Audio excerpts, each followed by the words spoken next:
¿Sí, no? Bueno, me pidió el doctor que hoy lo cubra con la clase, que por lo que me comentó venían viendo principios. Estamos todos parados en la misma página. ¿Qué vieron de principios? ¿Qué es un principio? ¿Tenés hojas? Si no te doy? Sí, tengo. Ah.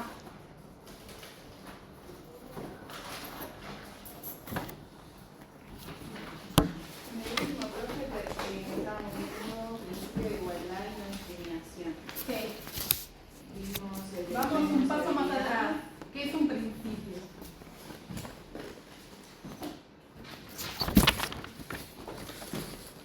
Bueno, por lo menos para matizar.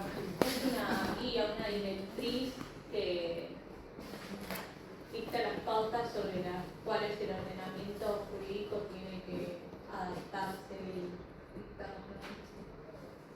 Son protectores del trabajador, de iniciativa. Más tarde va a tener ¿Sabes qué? Son principios protectores del beneficio del trabajador. ¿Qué es un principio?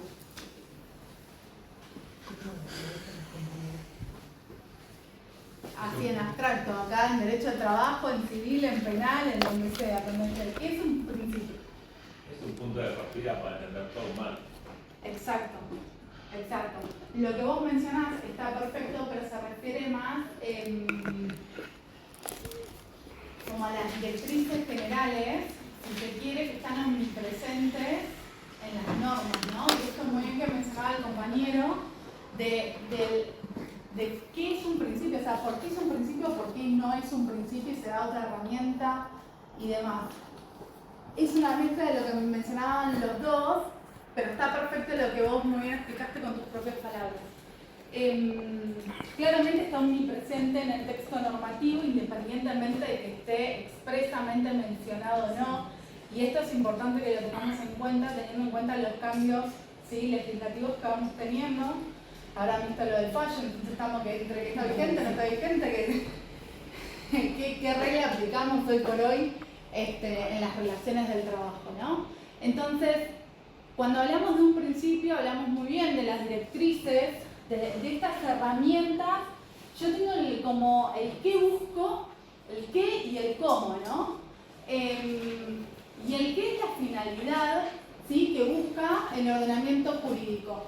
Particularmente nosotros, hace algunas clases atrás, habíamos visto esta diferencia entre las partes en el contrato de trabajo, a diferencia del derecho civil, donde obviamente si hay dos partes que son iguales, que están en igual posición de negociación, es fundamental la autonomía de la voluntad de las partes. En cambio, el legislador se dio cuenta de que eso no pasaba en la realidad del derecho al trabajo y por eso empezó a crear normas desiguales, curiosamente desiguales, en nuestro ordenamiento jurídico para que esta desigualdad no sea tan tajante. Entonces, claramente, el derecho del trabajo es desigual en sus textos normativos porque viene a buscar la finalidad de proteger al sujeto más débil, ¿sí? Que el sujeto más débil en la negociación es el trabajador. Esto que habíamos visto, ¿se acuerdan las clases atrás? ¿A quién no le gustaría ir a una entrevista de trabajo y decir yo quiero ganar $1.000.000 y trabajar 1 hora a la semana? O sea, sería un punto ideal. Llevándolo a algo absurdo. Pero hay una particularidad que es importante en relación a esto de que muy bien mencionabas, esto de la protección, ¿sí? Todo el derecho al trabajo lo que busca a través de todas sus normas es proteger al trabajador, que es el sujeto débil. Y acuérdense lo que dice nuestra manda constitucional, ¿sí? En el artículo 14 bis de la Constitución Nacional hace hincapié en que en el trabajo, en sus diversas formas, ¿sí?, gozará de la protección de las leyes. Y luego empieza a hablar del trabajador propiamente dicho. Muchas gracias.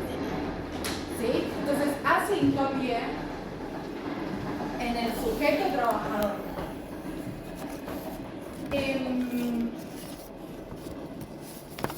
Y estas reglas, estas directrices que están presentes en los textos normativos, son el cómo. ¿Sí? ¿Cómo voy a lograr o cómo voy a hacer eficaz esa protección? Porque si no lo voy a tener enunciado muy bonito, si no desarrollo herramientas que logren en la realidad de los hechos esa finalidad, ¿sí? La finalidad, la protección ante esta desigualdad entre las partes del trabajador. Ahora, ¿cómo lo hago? Y en ese cómo es que vienen estas herramientas, estas directrices omnipresentes en el texto normativo, y hago mucho hincapié en esto, porque ustedes se habrán dado cuenta de palabras que están y que no están, y que vuelven y que se van, porque más allá de una mención expresa, tiene que ver, volvemos a los orígenes del derecho al trabajo, ¿sí? Si hubiera igualdad entre las partes, claramente no hubiera sido necesario que nazca una rama específica, que en este caso es el derecho al trabajo, porque ya hubiera bastado con el derecho civil. Entonces, fue justamente el legislador que atendía esa particularidad que sucedía en la realidad que creó el derecho al trabajo. Y esto es importante que ustedes lo tengan presente, y si bien es reiteratorio, es porque muchas veces se pone en tela de juicio esta realidad como si las partes fuesen iguales, entonces como que no tendría mucho sentido. Pero hay una particularidad en estas herramientas del cómo voy a hacer que esto sea eficaz, que realmente en la realidad el sujeto trabajador esté protegido. ¿Cómo lo voy a hacer? Y a través de distintas herramientas que en la doctrina hacen una distinción en que en realidad al principio hay un único principio del derecho al trabajo, que es el principio protectorio, y que el resto sí son medios idóneos para hacer eficaz este principio en la realidad de los hechos. Y acá cuando hablamos de principio es importante, y esto vuelvo a lo mismo, a traernos particularmente del derecho al trabajo, pero tiene tres funciones, y por eso es un principio, ¿sí? Porque busca, por un lado, la interpretación de la norma, ¿sí? Entonces, primer punto de la interpretación de la norma, busca interpretar la norma de una manera más favorable a una de las partes.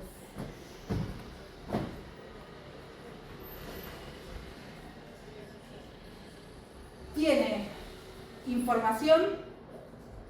¿Por qué información o informativa? Justamente que es el contexto que tiene en cuenta el legislador al momento de crear la norma.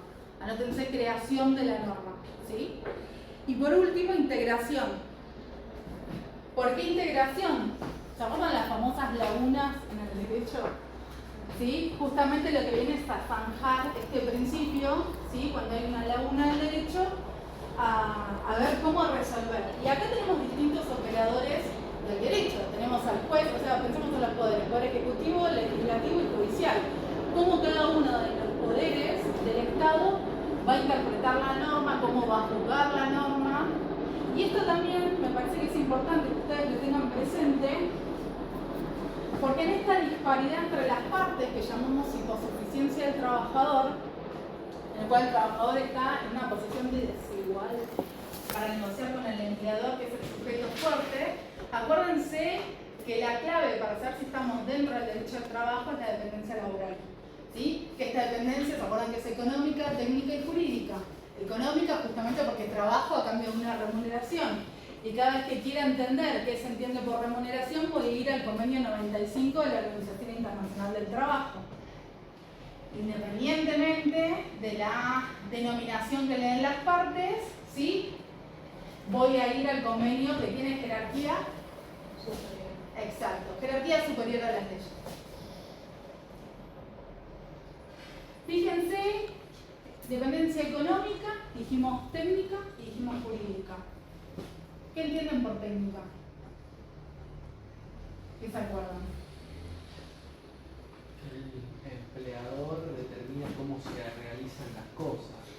¿Y la jurídica? Me suena más Si yo largo. soy, por ejemplo, un bufete de abogados y te contrato a vos como abogado, ¿quién tiene la parte técnica? ¿Vos que sos abogado? ¿Yo que soy el dueño del bufete de abogados?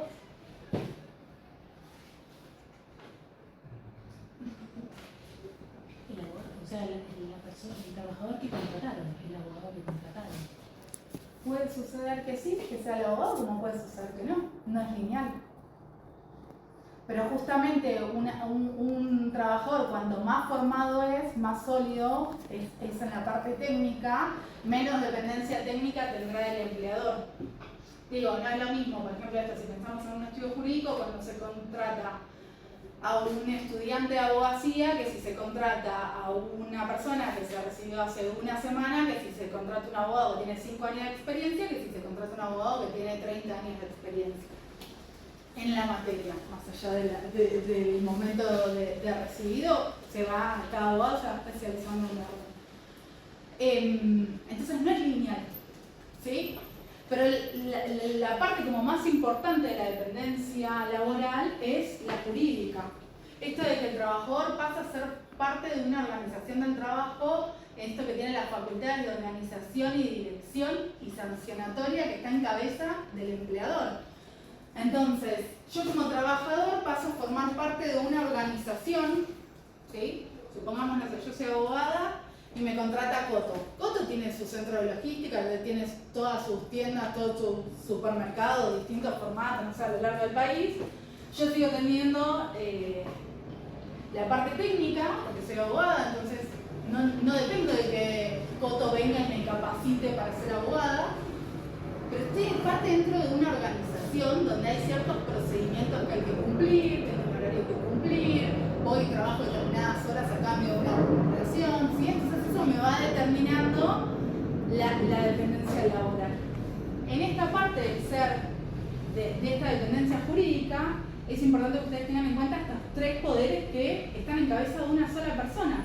Fíjense cuando hablamos del poder ejecutivo, legislativo y judicial. Son los 3 poderes del Estado. Piénsenlo en cabeza del empleador cuando hablamos de la dependencia laboral jurídica. El empleador tiene la capacidad de organización, de dirección y de sanción. Es decir, que tendría los 3 poderes del Estado. Esto remarca o evidencia esta desigualdad entre las partes que hablábamos antes y por esa necesidad de la ley de venir a equiparar y que esta distancia no sea tan tajante, porque está en cabeza de uno de los sujetos como si fuese el Estado propiamente dicho.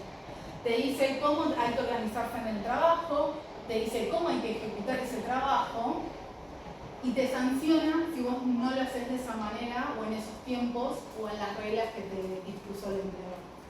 Entonces fíjense como algo que uno lo piensa por ahí en democracia, en distintos poderes, fíjense acá como ante una realidad que es esto que encabeza de un sujeto, el sujeto fuerte, el sujeto empleador, está en cabeza estas 3 facultades, es que necesariamente el derecho del trabajo mediante normas viene a equilibrar esa distancia.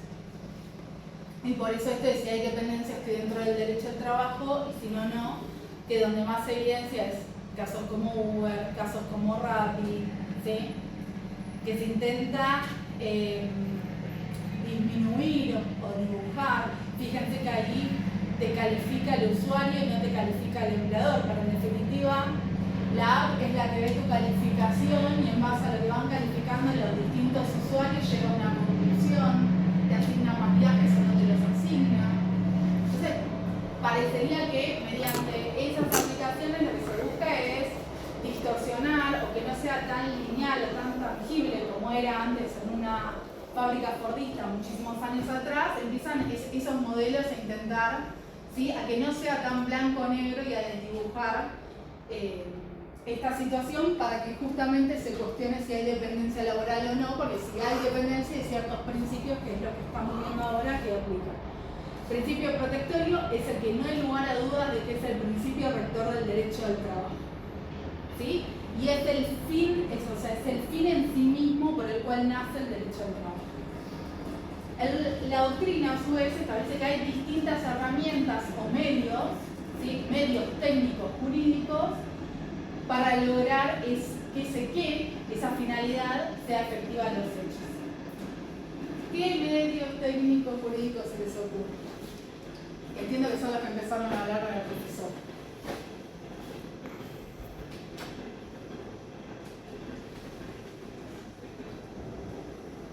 Les voy a dar una definición antes que me olvide, porque me traje los apuntes para seguir un orden, porque yo vieron que voy y vuelvo y no los quiero marear.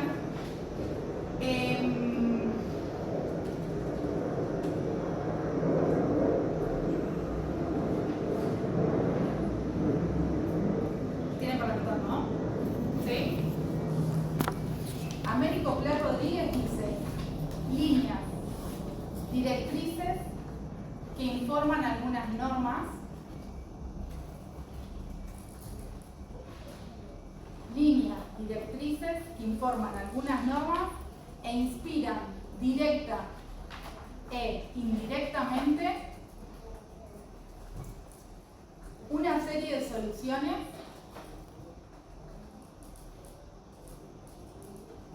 líneas directrices que informan algunas normas e inspiran directa e indirectamente una serie de soluciones por lo que pueden servir para promover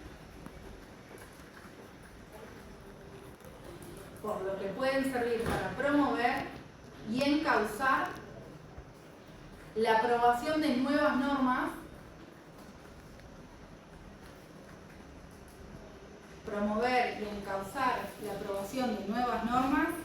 orientar la interpretación de las existentes y resolver los casos no previstos.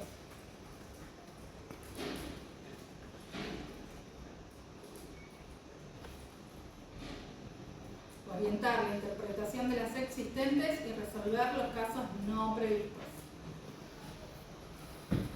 Entonces, este principio protectorio que hace da una tutela a esta situación sociológica que sucedía en la realidad y que viene a atender la norma jurídica. Dada la definición formal, para que ustedes se lo lleven, porque después uno se cruza la puerta y se olvida, ¿cuáles son esas herramientas o medios que me ayudan en el cómo? En cómo voy a hacer que eficazmente el trabajador sea el sujeto tutelado. Principio de buena fe, principio de renunciabilidad. Principio de buena fe, principio de renunciabilidad, El de progresividad, el de progresividad, el de primacía de la realidad, primacía de la realidad, El principio prooperario. principio cooperario,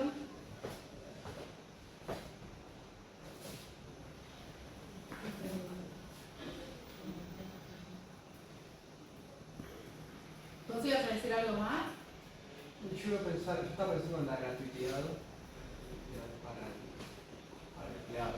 Para el trabajador. Bien, todos estos son medios que lo que hacen es lograr la finalidad, o sea, vienen a ser medios, no la finalidad en sí misma como sí era al principio. ¿Sí? Hago mucho hincapié en esto porque después se empieza a mezclar a medida que uno avanza.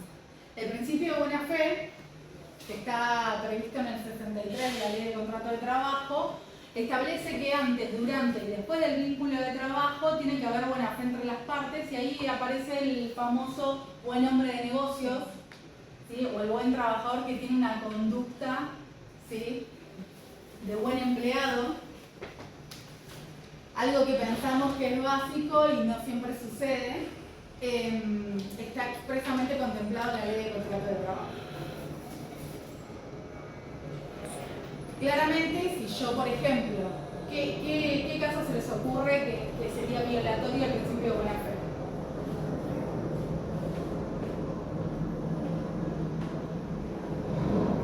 Seguro lo que están pensando de la respuesta es así que díganlo. Se me ocurre un ejemplo, como ejemplo a mi papá, que le pasó hace poco, le notificaron de las vacaciones 5 días antes. Claramente. Y que, bueno, ¿qué vas a hacer? Quiso negociar y no se la quisieron cambiar a la fecha y la verdad es que ya el plazo como que no le da. Así que bueno. Bueno, espectacular el plazo que mencionás porque la ley primero que te establece un plazo mínimo de 45 días de anticipación para notificar las vacaciones, por ende si quisiera No sé. las rechaza, sí, y no las goza. ¿Por qué? Porque las vacaciones tienen un objetivo que es el descanso, no solamente físico, sino psicofísico del trabajador. Y claramente vos te tenés que organizar económicamente, con tu familia, o sea, hay un montón de factores que conllevan a cuándo uno se puede tomar las vacaciones. Sí, lo que establece la ley, que de hecho la reforma de la 27.802, lo vuelvo a decir, es que tengas que tenerlo en periodos buenos, que son en los periodos de verano, justamente para que no te den vacaciones en cualquier momento, y también hace la salvedad que por lo menos sean 7 días, para que no te digan, che, mañana tienes vacaciones, dentro de 3 días te digan, ahora te tocan 3 días de vacaciones, sino que vos realmente te puedas desconectar y descansar. Pero ese es un claro ejemplo en el cual se estaría violando el principio de buena fe. Otro ejemplo, Certificados de médicos truchos. exactamente, ahí claramente el trabajador no está obrando de buena fe, claramente está violando el principio del 63, sin lugar a dudas. ¿Qué más? ¿No se os ocurre nada más? La declaración del domicilio del trabajador que puede estar desactualizada y él mismo no la actualiza. Sería violatorio del 63. Ahí sí lo que tiene la jurisprudencia es que el que está denunciado es el válido para la notificación. Por ende es en broma, si no lo hace, o sea, como que después eventualmente le jugaría en contra. Si por ejemplo yo te contrato para venir a trabajar y no te pago, claramente es recontra violatorio del principio de buena fe, ¿no? O si te digo, mañana venite, que empezás a trabajar y venís y la fábrica está cerrada. Claramente estoy obrando de mala fe.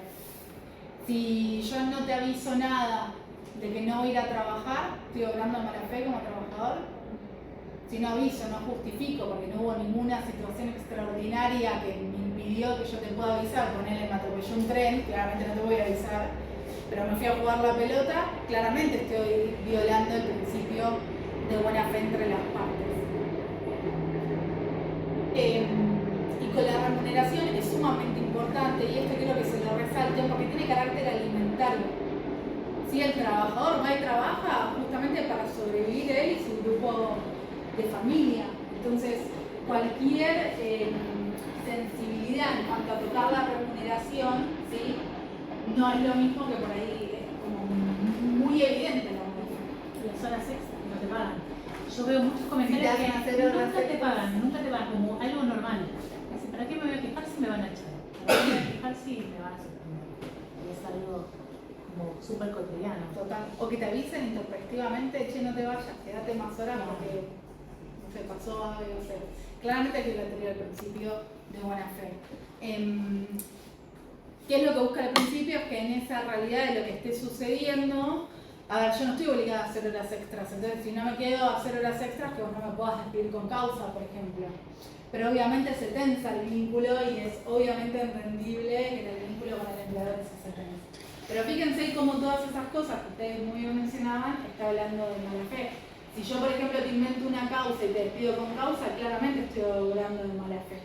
Si yo como trabajador te miento con documentación, la adultero, claramente estoy obrando de mala fe. Otro de los puntos es la irrenunciabilidad. La irrenunciabilidad, fíjense qué particularidad. Estaba prevista en el artículo 12 de la Ley de Contrato de Trabajo. ¿Qué pasa ahora con la 27802?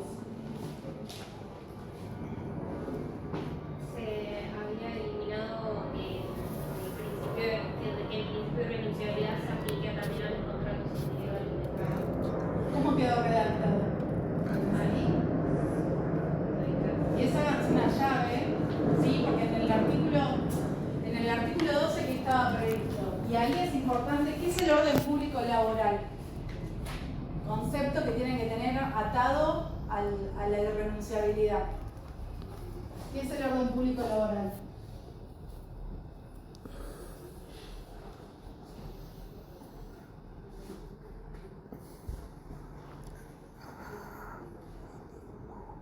Es el piso mínimo de derechos de un trabajador ¿Y dónde está previsto eso? en las leyes y los convenios. Exacto, todas las normas vienen a establecer este piso para que las partes puedan negociar. Las partes pueden negociar sobre esto, ¿sí? Ahora, una cosa es que negocien para arriba, a la alza, que esto estaría ok, ¿sí? Las partes, no sé, si me corresponden 14 días de trabajo y yo negocio que en vez de 14 me den 28, claramente lo puedo hacer, claramente es válido, ¿sí? Y no se viola el orden público laboral. ¿Por qué? Porque no estoy renunciando a ningún derecho, ¿sí? Que viene a ser este piso mínimo que se tienen que respetar entre las partes, ¿sí? Entonces, si es un piso mínimo, claramente no puedo, ¿sí?, negociar a la baja. Entonces, si por ley me corresponden 14 días, mi empleador no me puede decir, a vos no te corresponden vacaciones. ¿Por qué? Porque está previsto en la normativa vigente. Entonces, puedo negociar a la alza, eso es válido, pero no a la baja. ¿Por qué? Porque ahí es violatorio del orden público laboral, que es este mínimo inderogable, indisponible a la baja para las partes. Indisponible para las partes a la baja. Claro ejemplo el que hablábamos de las vacaciones. No puede venir el empleador y decir, vos no tenés vacaciones. ¿Por qué? Porque la ley prevé un mínimo de 14 días. Sujeto, antigüedad en el empleo, o sea, hay un montón de variables, pero digo, las tenés. Si llegara a suceder, supongamos en un supuesto absurdo, de que hay un contrato de trabajo escrito y que el empleador pone no te corresponden vacaciones, ¿qué va a pasar con eso? Nulo. ¿Esa nulidad es absoluta o relativa? Absoluto. ¿Cómo? Absoluto. Totalmente. Es absoluta porque no respeta el orden público laboral. Eso es el artículo 12. El artículo 12 de la ley de los contratos. La cláusula. No. El artículo 12 te prevé la irrenunciabilidad de los derechos. Si el trabajador firmara cualquier documentación por la cual prevé la renuncia a algún derecho, es nulo. ¿Sí? ¿Qué pasó con la 27.802 y el artículo 12? Y el artículo 12 quedó redactado como: será nula y sin valor toda convención de partes que suprima o reduzca los derechos previstos en esta ley, los estatutos profesionales y las convenciones colectivas de trabajo, ya sea al tiempo de su celebración o de su ejecución o del ejercicio de derechos provenientes de su extinción.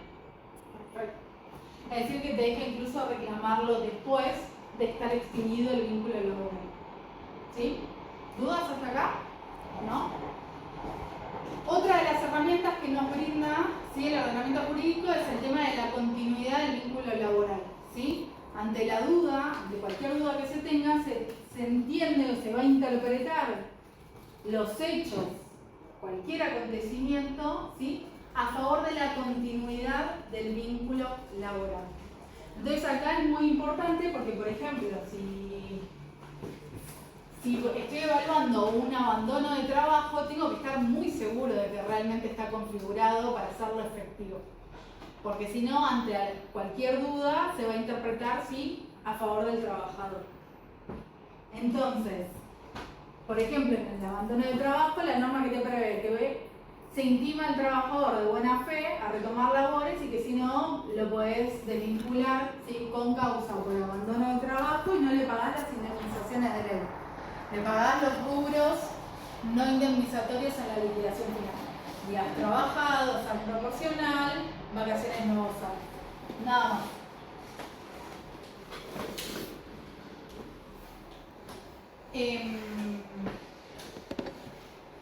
¿Qué otros medios se les ocurre?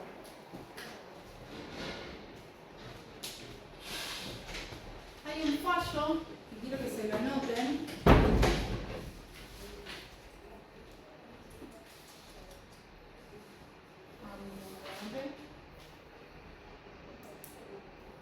Sobre irrenunciabilidad, que es Padín Capela, con doble L, Padín Capela Jorge Daniel. Sí, que es de la Corte Suprema de Justicia de la Nación del 12 de marzo del 87, o sea, yo ni había nacido, con eso les digo todo, que es contra Litoformas.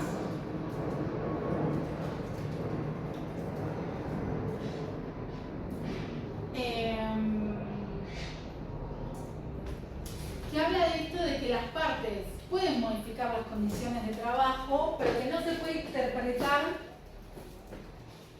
por el abandono del vínculo laboral. ¿Sí? Ese trabajador que no haya reclamado esto que vos mencionabas durante la vigencia del vínculo laboral no quiere decir que haya renunciado a sus derechos. ¿Sí? ¿Por qué? Porque justamente mientras está vigente el vínculo de trabajo, la desigualdad, obviamente a mí no me es fácil ir a decirle a mi empleador, che, con esto me estás durmiendo. ¿Sí? Entonces, este fallo... ¿Y cómo se prueba eso? por ejemplo, en Con testigos. pero son los compañeros que no van a querer hablar porque por miedo. Por ahí ya no están en el trabajo y sí. Depender de pruebas, no sé si hay fichadas. Ahora se usa el dedo, Claro. pero antes se usaba, porque yo tengo un antivado de Manuscrito. claro, te hacían firmar una carpetita con el horario que ponía. Sí, después con un badge. Claro. Es Sí, como. se va a ayornar. ¿Qué más? El de progresividad. ¿Qué dice el de progresividad? Le explico con mis palabras. Que los derechos, como que se busca siempre la mejoría. Exacto, es decir, Eso. que vos estés dentro de esta parte, ¿sí? Que vos puedas, a medida que vas negociando, ¿sí? Ir adquiriendo mejores derechos. Y que ese va a ser el nuevo piso mínimo, digamos. Exacto, es decir, que si yo logré determinado derecho, voy a ir, por ponerlo, voy a estar acá. Después no voy a negociar para abajo, voy a negociar para arriba. Ahí hay una salvedad, que es el tema de la negociación colectiva. En la negociación colectiva sí está lo que se establece el tema de la indisponibilidad o disponibilidad de las partes. Porque claramente, si no, el empleador nunca se va a sentar a negociar con el sindicato si siempre es para arriba y nunca el sindicato va a hacer nada. Y ahí es donde después tenés que empezar a ver el juego con el contrato de trabajo individual. Pero eso lo van a ver más adelante, ¿sí? O sea que Y ahí, ¿sabes? Otro concepto que tenés que tener presente es el tema de los derechos adquiridos. Que es difícil. que también está en relación con el de indenunciabilidad. Exacto. Pero, o sea, los sindicatos entonces a la hora de negociar, si negocian condiciones mejor, Hay institutos que no son disponibles para las partes y hay otros institutos que sí. Es complejo. Pero pensá que si no, no habría negociación. Claro. Entonces, en esa negociación o en eso de que obtengo algo, seguramente también ceda algo.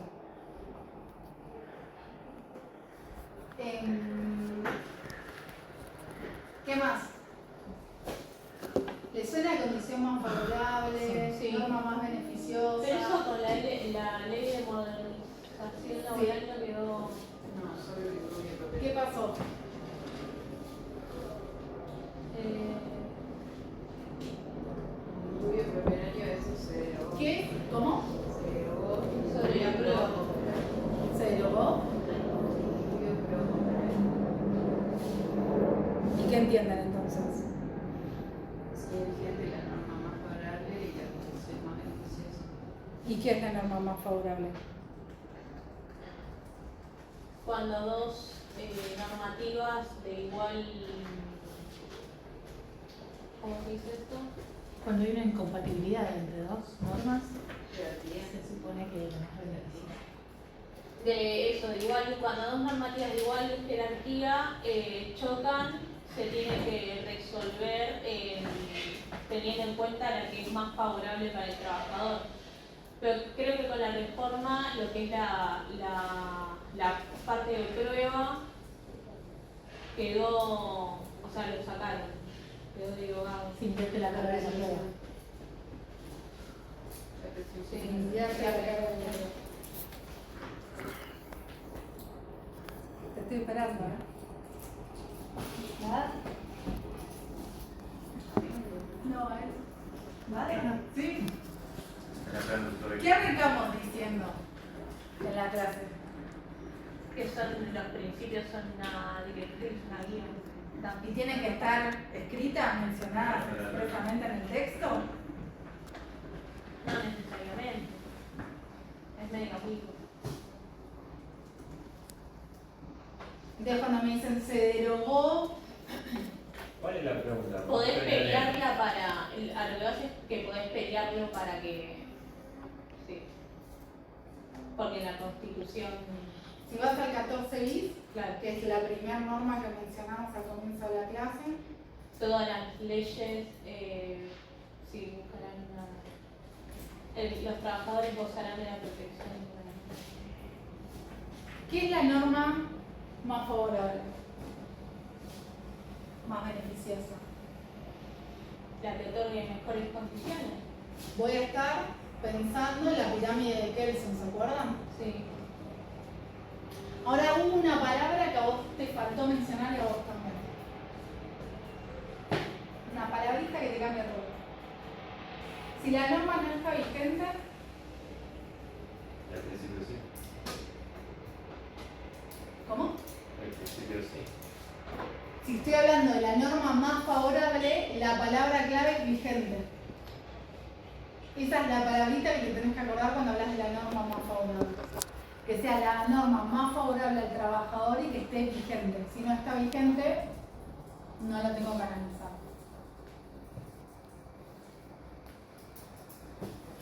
Entonces, norma más favorable, la palabra clave, vigente. Condición más beneficiosa.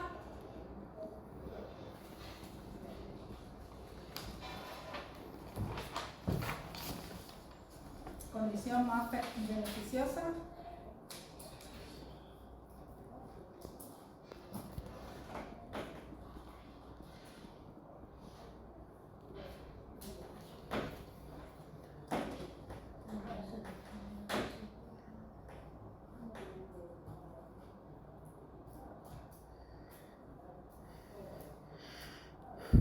Como que todo lo que se negocie por encima del orden público laboral queda vigente como derecho adquirido. No necesariamente. Y hay una particularidad con los derechos adquiridos. La norma no te define qué son los derechos adquiridos, entonces queda interpretación de cada operador jurídico. Entonces ahí a dónde vas, a la jurisprudencia. Entonces, ¿qué te dice la jurisprudencia que tengas en cuenta para evaluar si un trabajador tiene algún derecho adquirido? La antigüedad en el empleo, primer punto, porque si yo tengo un trabajador de 2 años de antigüedad y hace 2 meses, no sé, que le doy el comedor, claramente no tiene un derecho adquirido. Ahora, si tengo un trabajador que está en periodo de prueba y entró hace 2 meses y le di el comedor, y claramente la situación es distinta. Pero fíjate que la norma no te dice, che, derecho adquirido A, B o C, entonces tenés derecho adquirido y si no se cumple alguno no. Queda interpretación de cada operador jurídico. Dijimos, norma más favorable, clave la palabra que esté vigente, ¿sí? Y acá parecería que no importa, ¿sí?, este orden de jerarquía entre las normas, sino de que la vigencia de las normas. En la condición más beneficiosa para el trabajador, ¿qué voy a tener en cuenta ahí?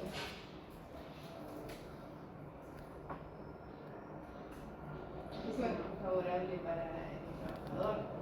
Claro, pero ahí voy a tener Una norma cambiaba.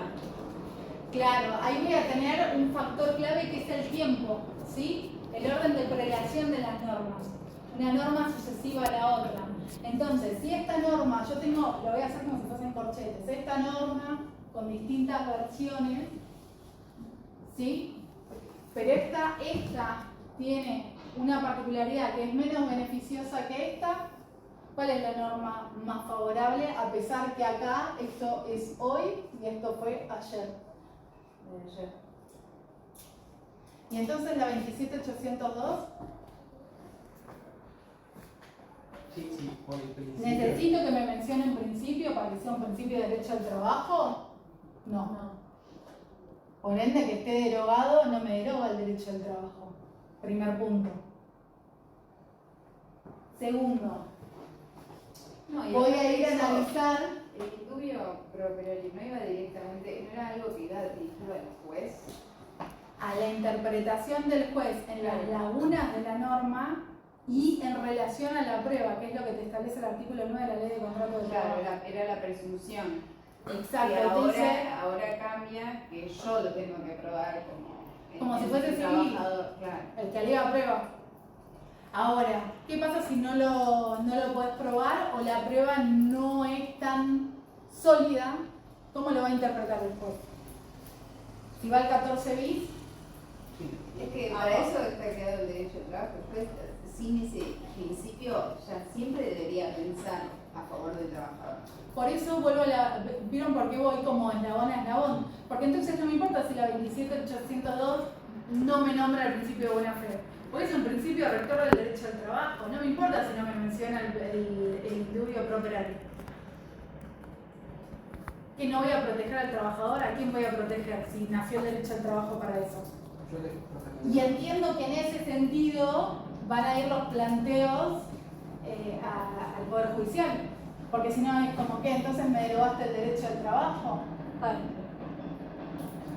¿Ven como algo que por ahí parecía tan lejano y tan abstracto en la teoría? Fíjense cómo lo volvemos tangible a lo que está pasando hoy. Ahora, ¿qué quiere decir eso? ¿Que está todo vigente como estaba antes? No, tampoco. Entonces, es más, con todo este fallo de la CGT y demás,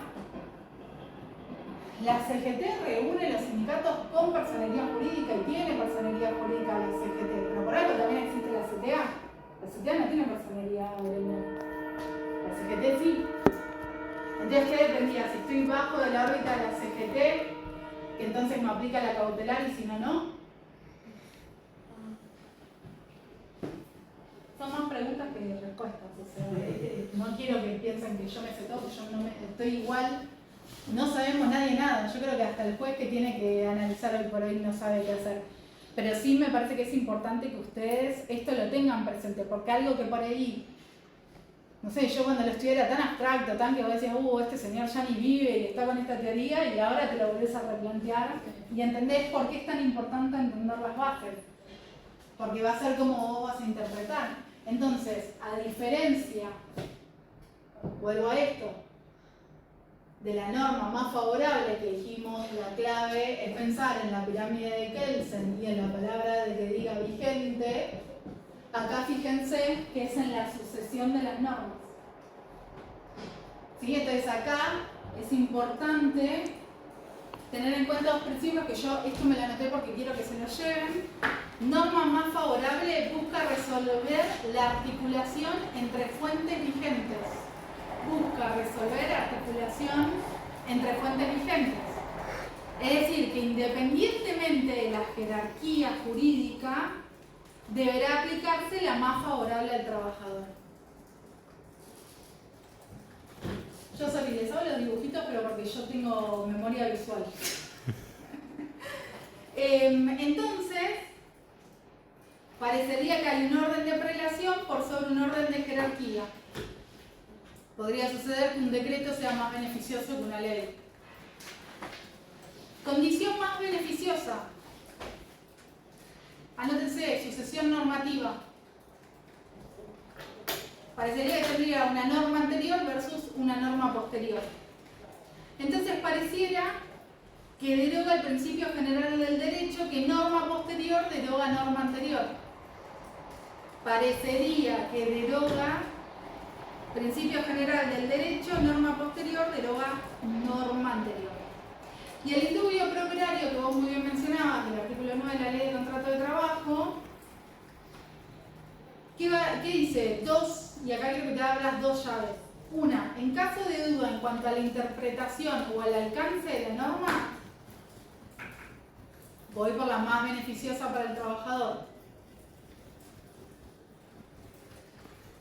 Luego de la reforma de la 26.428, se extiende a los supuestos de duda o apreciación de la prueba, que vos muy bien mencionabas, que va a decir más beneficiosa para el trabajador. Entonces hay dos alcances en el indubio properario: la interpretación o alcance de la norma y la interpretación de la prueba, que ahora con la 27.802 me vuelven a cambiar las reglas del juego.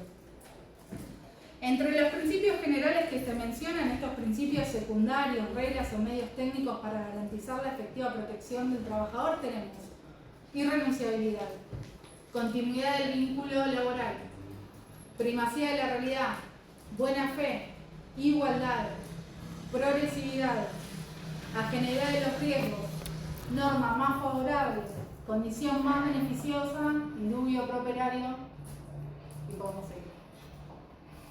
No me quiero olvidar de mencionarles ajeidad de los riesgos, que me estaba olvidando. ¿Cuál es ese profe? Ajeidad de los riesgos, que es el de indemnidad. Que yo voy y trabajo por un tema de necesidad, por eso el carácter alimentario del salario.